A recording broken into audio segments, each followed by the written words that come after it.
So in this first video, what I want to take you through is how to use AP Classroom, seeing the overall interface and a lot of the options that are available. I think you're going to be pretty impressed. I was pretty impressed when I saw this, especially because from the previous iteration of AP Classroom, this one just has a much better interface, I think, that makes it a lot more user-friendly. So the first place we want to go to is here on my cover page. You'll notice I teach AP US History and AP World History. So I'm going to go ahead and I'm going to go over to AP Classroom. Now, when I come over to AP Classroom, the first thing I want you to see is what's going on over here in the left-hand side, the toolbar that we see on the left-hand side of AP Classroom. There's a lot of great resources here for you to use. There are the course resources, the question bank, my assignments, my reports. So what are these things? For the course resources, I can go to any of the units. I can go to the practice exams. I can take a look at the review. After that, I have the question bank. This is where we can go in and we can build out an actual test. All these are basically questions that come from all the AP tests for US history, going all the way back since the beginning. You can go in here and get some great AP questions and build out your tests here on the site. For the My Assignments, what you can do here is check on the assignments that you've given to the students here on the site, what's been completed, what not, what's ready to score off of it. And then last up, My Reports. This is going to give you all the data that you need to look at how the students are doing and what you might want to do in order to reteach subjects inside of your class. So that's the left-hand side of the toolbar. Now let's come over to the right-hand side, that center part that you're seeing right here. What I love about the center part and the way it's been described is I want you to see it as sort of like drawers. Okay, what do I mean by that? I can come to any of these that are here and I can just go ahead and open it up like a drawer. And when I do, it's going to give me all the information I need for that topic. So for 1.1, I can find out what the daily videos are off of that. But I can come down here and you'll notice on this one that I have both the daily videos and I have the topic questions, which I'll go over in just a second for you to see.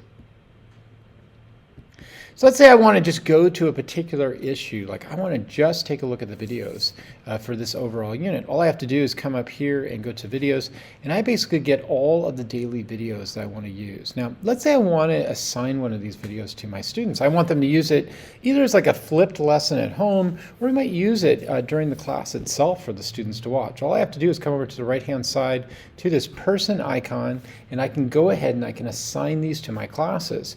Also within this box, I can even assign them to individual students. There's a way here to have a start date and a due date as well. So the next one is topic questions. Now these are extremely helpful, and here's why. Topic questions are going to be different from what we call progress checks. Topic questions are questions you can assign as you are teaching a unit. It's extremely helpful in order to check for understanding. You could use it as like an exit ticket, or you could use it to begin the class, sort of a bell ring at the beginning of class. The great thing about these topic questions is they allow you, as you're teaching, to check on how the students are doing. But then there is the progress checks. Okay, what's the difference between the progress checks and what we do with the topic questions? The progress checks are ones you want to give at the end of teaching a unit. When you give these progress checks, what you're going to be able to do is check to see student understanding. What needs to be retaught? What are the areas that students need a little bit of help on? So for example, and you'll see up here, we also have that possibility of going to these icons up here in order to get a lot of these things. So let's go ahead and let's go to the MCQ progress checks just for a moment and check these out.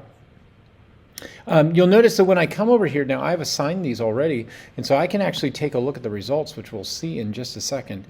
But if I wanted to take a look at the MCQs themselves, and as you go through them, the way that they're set up is that you get sets of questions, just on the actual AP test. So I can get a set of 3 questions. Here there's a set of 4. So if I go through each one of these, they're basically a different stimulus with a different set of questions off of this. What's great about these questions is that you can go through these, and after they're all done, if you go over to the right-hand side over here, you can open this up to get not only the correct answer, but also what was the reason for the correct answer. You can also find that here down at the bottom as well. Now here's the great thing. Once you've assigned these progress checks, the next thing you can do is view the results. So let's take a quick look at that. Come over here to view all, and here are my results. So I'm going to go to my demo class, since none of these students are actually real. You're going to be able to take a look and see. This is what I would see from my regular class as well. But when I get over to here, here are all the questions that have been asked, and I get a general sense about what is the average of the class. How did they do off of that? So I can take a look at topics and skills, where I'm at right now, and I can kind of see like where they're at as far as the topics and skills go. I can also take a look at the questions themselves, and this becomes really helpful. So for example, if this had been a real class, I would say, hey, questions 7 and 8, they're doing a really good job on, I don't need to worry about that. But question 2, we had 12 students miss that one.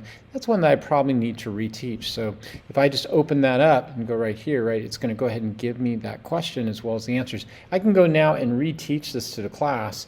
I find it's extremely helpful to reteach the content, but even more so, the skills that the students are going to need in order to answer questions like this.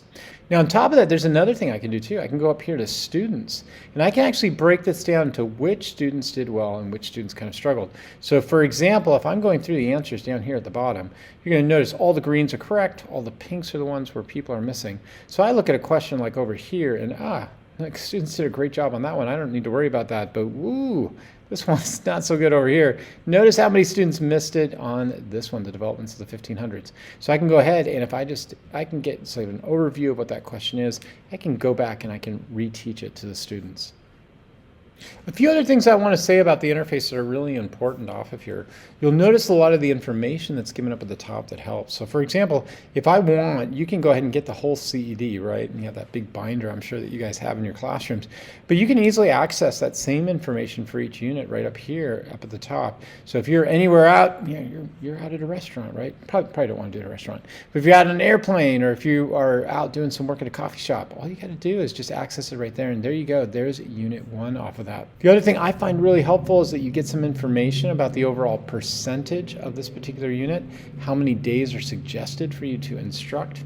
So it's a great resource, and as soon as you're done with Unit 1, just come over here to the left-hand side and you open up Unit 2, and you just go ahead and you can walk through it the same way that we just saw a moment ago.